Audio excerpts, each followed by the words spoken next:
Good afternoon, everyone. I'm Jenny Montgomery. Thanks for joining me for this live Jennie Show as we strive to bring you information relevant to living our lives in the COVID pandemic. You know, we have been through a lot. Many of us have been sick. We've lost loved ones.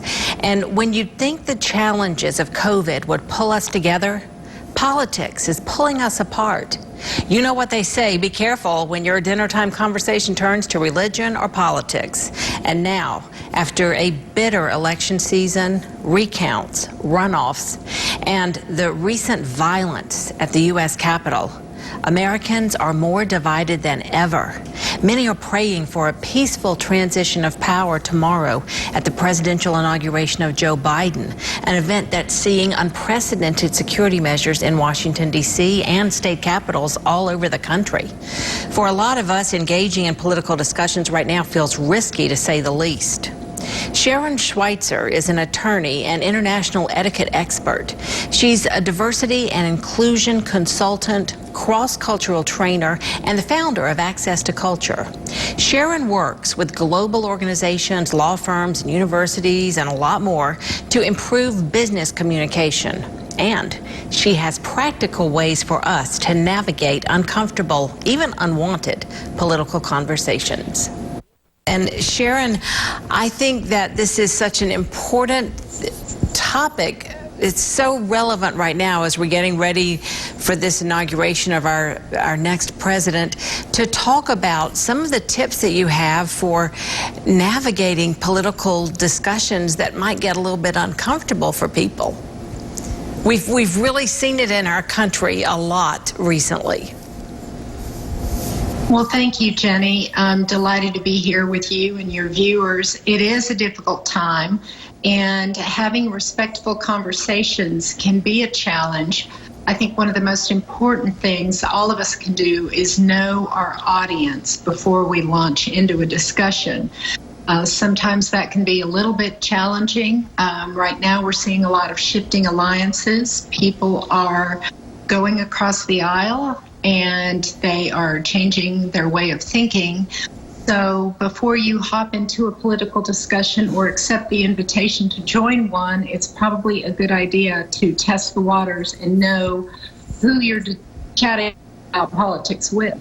You know, read the room. That's an important thing. Read the room, like you say, know what your audience is. One thing that you also say, it's okay if you choose not to participate. You know, you don't have to share your political views. I know with some of my family members, that's just the easiest way for me. I know with some of my family members, that's just the easiest way for me to have a civil dinner. You know, if we've come together, we don't see each other often, and they're very differing political views, and I just prefer, I'll listen, but I'm not necessarily going to give a lot of input because I don't like to get into it like that with people. And you think that there are times when it's okay not to share your views? That's right. Sometimes silence is the best method. And it can be either at a family dinner, or many times our readers are telling us that they find that it's really important in the workplace, sometimes on a Zoom call. They find that they are asked that question, well, are you either going to watch the inauguration, or what are your thoughts on what happened with the protests? And they're really not comfortable sharing their views because they don't know what their boss or supervisor are, and this person signs their paycheck and has an influence on their payment. Either a client or a customer can be the same way. So sometimes they want to remain silent, and the quandary is, how do you do that and remain respectful? So some of the responses that you can give are things like, well, no, I am still watching how things are developing, and it's really been interesting to observe all the different ways the situation is evolving. I'm not sure that I'm comfortable sharing my opinion, but what are your thoughts? And kind of pivot and put back to them. I like that. I like that, being able to pivot like that. It's also important to reconcile conflicting beliefs. Yes, it is. And you can find yourself where, even though you've remained silent, or maybe you haven't said anything, you know, it ends up in a disagreement, because some folks just like to have a lively discussion. And when that happens, you just have to say, well, that is an interesting point of view. or thank you for sharing your thoughts. And then segue to another topic. Ask them something they find is a passion of theirs that they find interesting about that football game, or how about that basketball game, especially if their team won, and get them off on another topic that they enjoy talking about, maybe a son or daughter or a pet, and then you can leave that political hot ball topic. You also say that it's important to find a balance, and you really have to stay in touch with your own emotions doing this, finding that balance. Yes, you do. You have to be authentic to yourself, and you need to make a decision. Maybe in the past you've talked politics, and it's to the point now where it's so divisive you don't want to do it anymore. You can make that decision. But what you want to do is, before you go maybe on Zoom or a Zoom, cocktail hour, make a decision. What do you want to do? Are you going to remain silent? Are you going to keep your views to yourself? Don't kind of change horses in midstream. Make a decision about what you want to do and how much you want to share, and then stick to it. And then stick with it. That's really, really good advice. I like also how you talked about how sometimes in the past you've had people that you could talk politics with, but we have just reached a point in our country where it is so divisive that it can just be very uncomfortable. And like I said, I sent some of that with my own family. There are people that I just can't get into it with, because nobody's going to change anybody's point of view. And if you can't be respectful that you have differing opinions, it's just going to be a bloodbath. It's going to be ugly.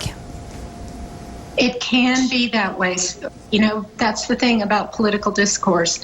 You may or may not change someone else's opinion. If you are going to have the discussion, it's best to have research and have backup from a respected institute or a respected scientific source that backs up your opinions.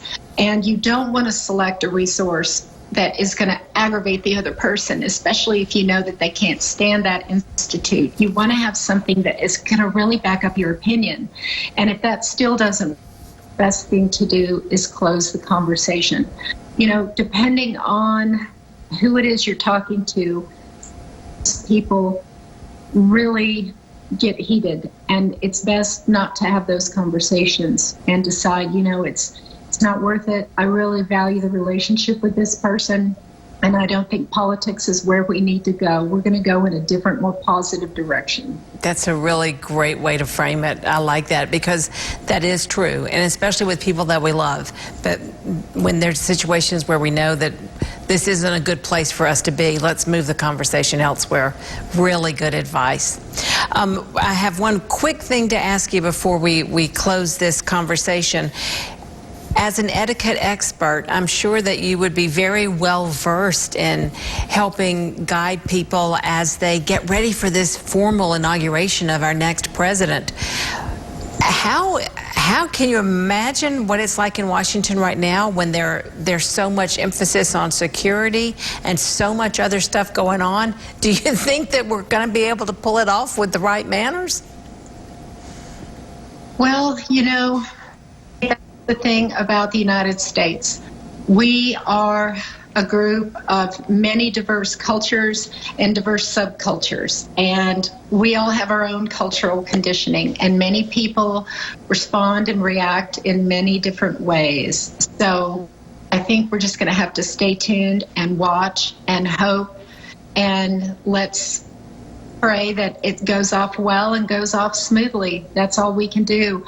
I practiced law attorney, and I never tried to figure out what the jury was going to do, and in this case I certainly am not going to try with this one either. Nope, just going to pray about it and watch it and hope it all plays out safely, and that we move forward. Sharon Schweitzer, thank you so much for your time. It's always good to talk to you, and Happy New Year to you. Thank you, Jenny. Happy New Year to you and all your viewers. Thank you.